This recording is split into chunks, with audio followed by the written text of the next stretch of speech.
Gravando! Bem-vindos ao canal Seguidoras do Mestre Cantão. A nossa primeira videoaula é assim, uma surpresa. Cantonete, passa minha caixa preta. E o tema sorteado foi equações diferenciais aplicadas no sistema massa-mola. Aí vamos nós! Mas antes de começar a nossa videoaula de fato, vamos falar um pouco do que seriam essas equações diferenciais ordinárias. Uma equação diferencial ordinária de segunda ordem, que vai ser usada para resolver os nossos sistemas massa-mola, é uma equação que possui derivada simples e que é uma única função que depende de uma variável independente. Elas começaram a ser estudadas por Newton e por Leibniz no século XVII e elas seguem sendo estudadas agora com o avanço da tecnologia e a ajuda de computadores. Bom, o sistema massa-mola se dá quando colocamos um bloquinho numa mola e ela se distende até um ponto de equilíbrio. A mola exerce uma força restauradora no bloquinho. Essa força restauradora foi estudada por Hooke e se dá por Fel igual a Ks. Bom, vale ressaltar que nessa posição de equilíbrio aplicaremos a segunda lei de Newton, onde o peso vai ser igual à força elástica, como podemos ver aqui. Bom, mas e se a gente quiser botar esse sistema em movimento? Basta a gente pegar o bloquinho e aplicar uma força ou para cima ou para baixo. São justamente esses movimentos que estudaremos a seguir. Uma equação diferencial de segunda ordem se apresenta da seguinte forma. Ela vai ter derivadas de segunda ordem, de primeira ordem, e a nossa função independente, igualada a uma expressão g de t. A resolução dessa equação diferencial de segunda ordem é o que vai fazer a gente conseguir chegar na equação do movimento do nosso sistema massa-mola. Só que como que a gente vai chegar nessa equação através das forças que fazem parte do nosso sistema?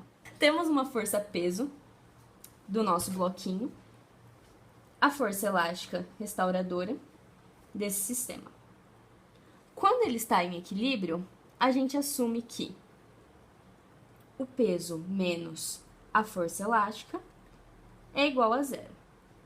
Além dessas forças que atuam nesse sistema em equilíbrio, a gente tem que levar em consideração também forças de resistência, uma força que vai amortecer esse movimento, que no caso pode ser a resistência do ar, uma força de atrito.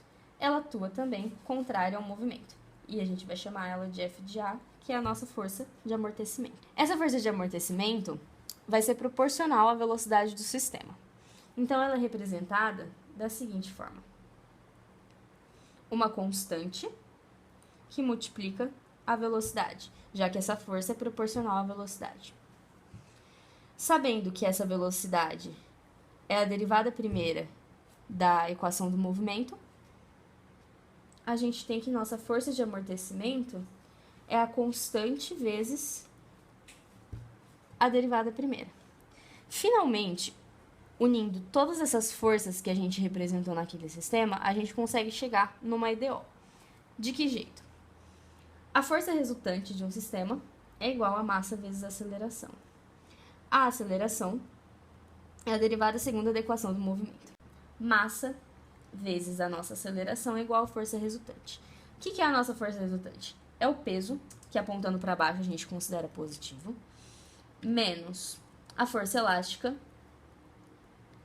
que se apresenta da seguinte forma, em que S é a distensão da mola quando é colocado o peso, e X é a distensão da mola quando a gente aplica uma força, menos ainda aquela força de amortecimento.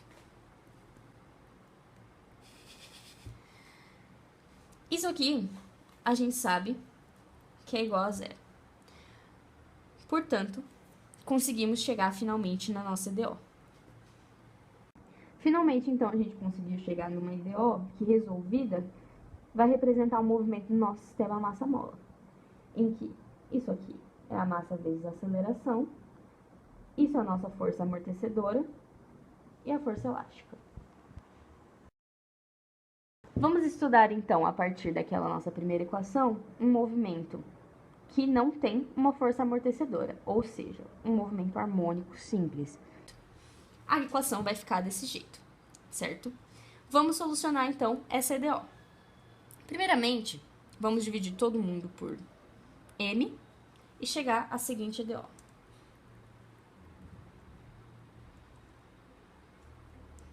Em que o nosso gama ao quadrado é justamente a constante da mola dividido por M, e a gente vai usar ele só para facilitar os cálculos.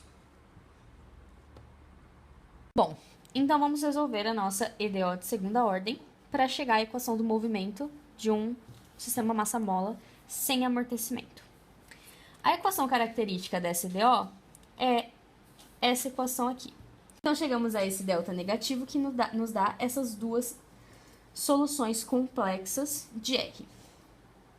Assim, a solução geral da nossa EDO é uma constante C1, cosseno de ômega t, mais essa constante 2, seno de ômega t, como a gente sabe pela teoria de EDOs. Quando o nosso gama é negativo, a gente tem essa solução característica geral.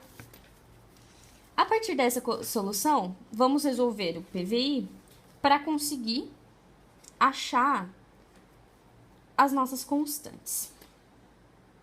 E como vamos resolver o PVI? Vamos resolver o PVI através dessas duas informações. Em t igual a zero, a gente vai ter a posição x0. E a derivada da nossa equação da posição é a nossa velocidade x1. Lembrando que x1 é uma velocidade, certo? Resolvendo esse PVI, através desse sisteminha, a gente encontra C1 igual a x0 e C2 igual a x1 sobre ômega. x1 é a nossa velocidade. Finalmente, a equação do movimento não amortecido, que representa um movimento de um sistema massa-mola sem nenhuma força atrapalhando, é x de t, que é a nossa função que representa a posição, igual a x0 vezes cosseno gama t, mais x1 seno gama t. Bom, e como que a gente consegue aplicar numa situação prática aqueles conceitos da equação de um movimento livre não amortecido? Então, vamos tentar ver por aqui. A gente vai ter um bloquinho com um peso de 1 newton colocado em uma mola. Então, esse bloquinho distende a nossa mola em 0,15 metros e entra numa posição de equilíbrio. O que a gente vai fazer? Vai aplicar uma força para baixo, vai puxar o bloquinho, e esse bloquinho vai entrar em movimento através dessa força. Essa força vai distender a mola em 0,2 metros. E a gente vai fazer esse sistema entrar em movimento com uma velocidade inicial de 0,4 metros por segundo para cima, ok?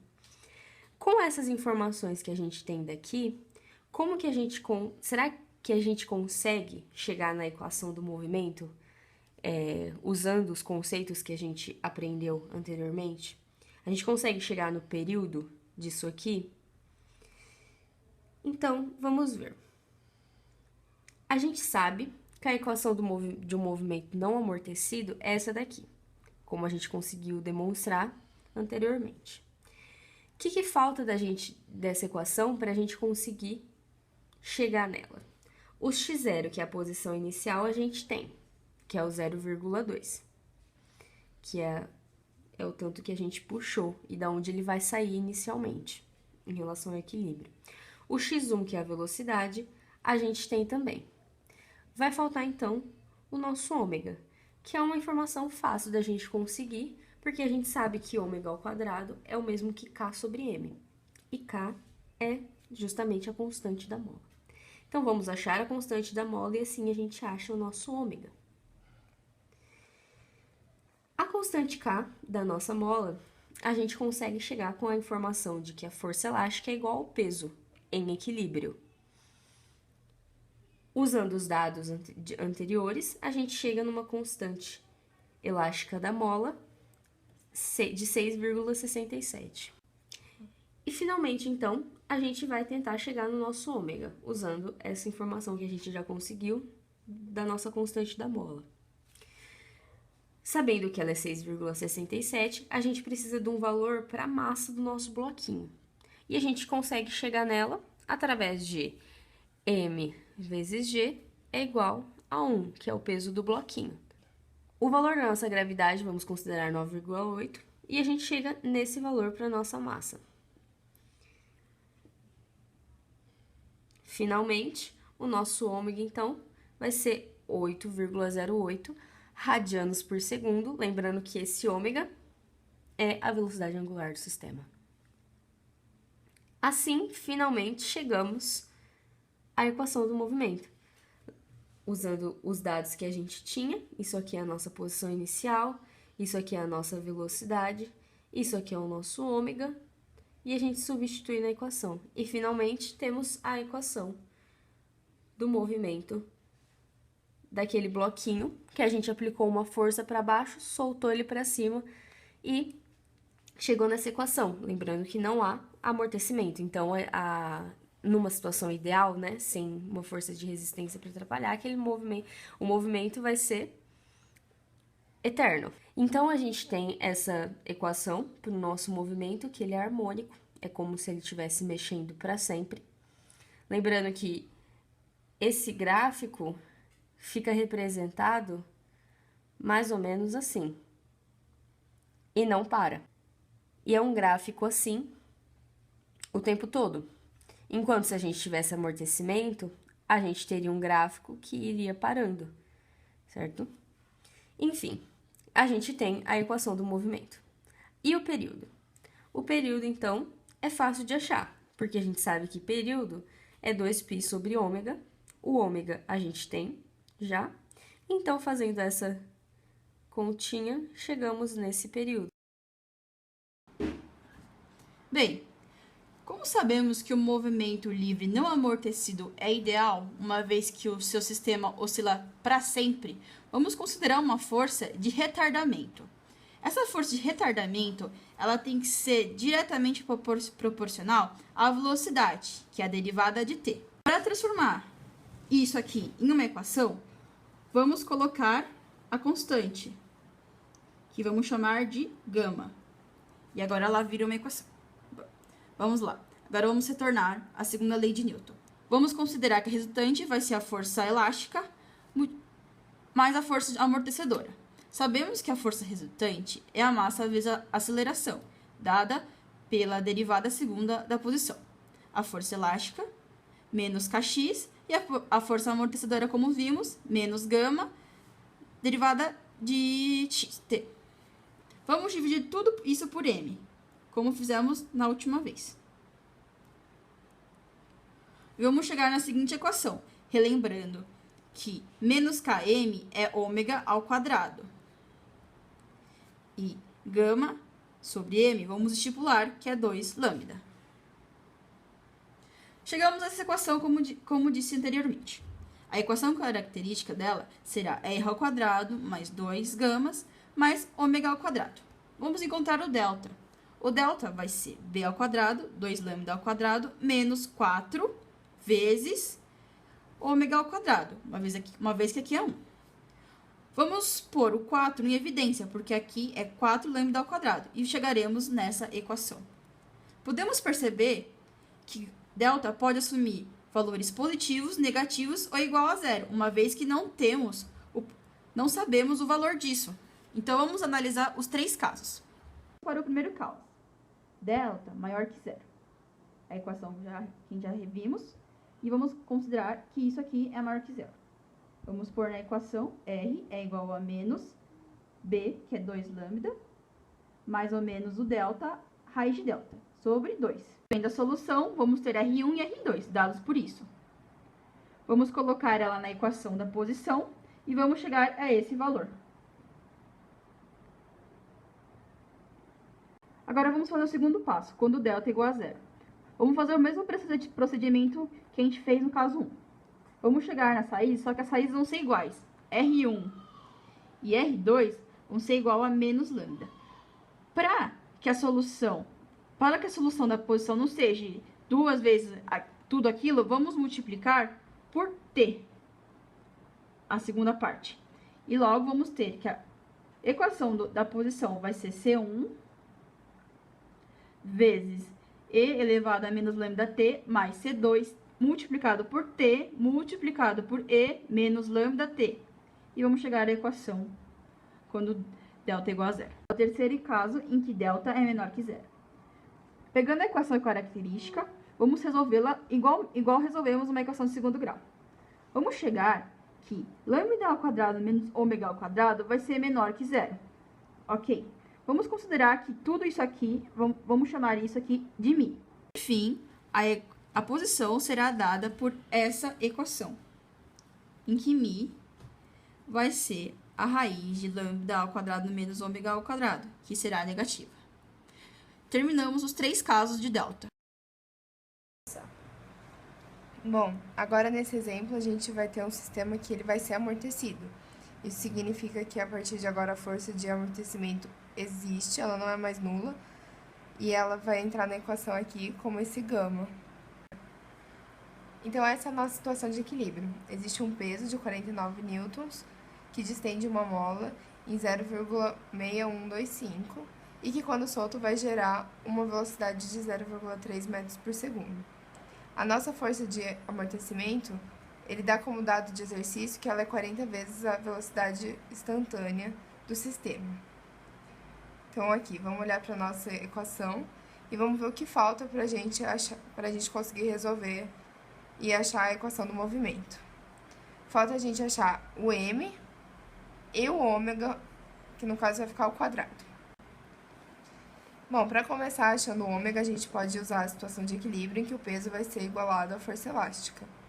A gente acha que K sobre M vai ser 16, e, portanto, o ômega tem que ser a raiz disso, que vai dar 4. A segunda coisa que a gente tem que achar agora é a massa, que vai ser fácil de calcular porque é só dividir o peso pela gravidade, e vai encontrar o valor 5. Com essa massa, a gente pode achar o gama, que vai ser o beta sobre m, que vai ser substituído na equação inicial que estava lá. Ele vai ser igual a 8. Agora ficou fácil de resolver, né? A gente tem uma equação de segunda ordem, que é representada por essa equação aqui, e dela a gente tem que achar a característica, que é só substituir por e ao quadrado e r nos valores das derivadas de x. Achando o delta, a gente acha que o valor dele é 0, e por isso só tem uma raiz. Quando só tem essa raiz, a nossa solução tem que ter essa cara aqui. E a gente só precisa encontrar o C1 e C2 agora. Ele dá condições para a gente resolver o PVI. Ele dá a nossa posição inicial, que vai ter o valor de 0,6125, e a derivada dela, que seria a nossa velocidade, de 0,3. Então, resolvendo o PVI, a gente vai encontrar facilmente o C1 e o C2. E substituindo ele na equação acima, a gente encontra a equação do movimento que a gente queria representar. Lembrando que quando a gente tem um movimento amortecido, o gráfico vai ter mais ou menos essa cara, e ele vai oscilar até que ele pare por conta daquela força de amortecimento que entra no sistema. E que quando o nosso gama, que é o beta sobre m, ele for maior do que o ômega ao quadrado, a gente vai ter uma situação de superamortecimento, em que o gráfico fica um pouco diferente, vai ficar alguma coisa parecida com isso. Recordando rapidamente o que foi visto nessa aula, vimos as EDOs aplicadas no sistema massa-mola. O movimento livre não amortecido, em que não há uma força de amortecimento e é um sistema ideal que vai oscilar para sempre, e o movimento livre amortecido, que essa força já existe e atrapalha um pouco esse movimento. Espero que vocês tenham gostado dessa nossa videoaula, que ela tenha ajudado vocês nessa matéria. E é isso!